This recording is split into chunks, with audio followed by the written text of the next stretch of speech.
Business News.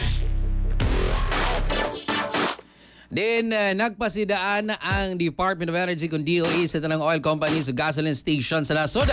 Nakinahanglan nilang sundon pagayo ang fuel pricing rules o gilikan ng hoarding o bisan unsang dili otorisadong pagsaka sa presyo sa produktong petrolyo. Suma sa DOE ang direktang himusubay sa mando ni Presidente Ferdinand Marcos Jr. aron sa masiguro nga patas o gusto ang presyo sa fuel sa tibok nasod.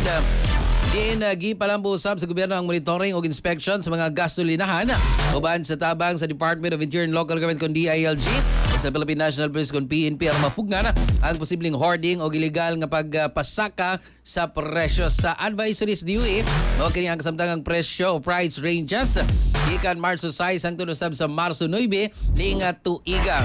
Ang gasolina Then, aduna kini presyo nga 53 pesos 70 centavos ngadto sa 76 pesos 50 centavos matag litro. Ang gasolina sab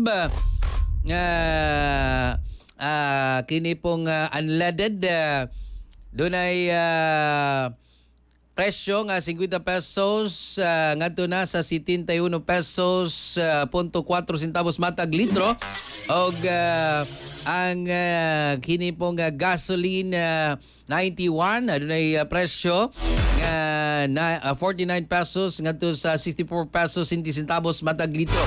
Ang diesel gikan sa 49 pesos ngadto na ang matag litro niini sa 66 pesos 59 centavos. Ang diesel pass 56 pesos 80 centavos ngadto sa 74 pesos 81 centavos matag litro. Ang kerosene nagduwa ang presyo sa 78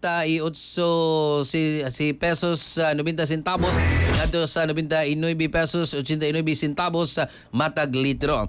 Gipahinuban usab sa gobyerno nga hugot nga gidili ang hoarding o illegal nga pagbaligya sa petrolyo ubos sa batas pambansa bilang 33 nga gimandihan usab sa Presidential Decree number 1865 ang mga kompanya o establishmento nga pamatud ang milapas ng lagda mahimong pahamtangan og bugat nga multa, suspensyon, kanselasyon sa permita sa maong operasyon.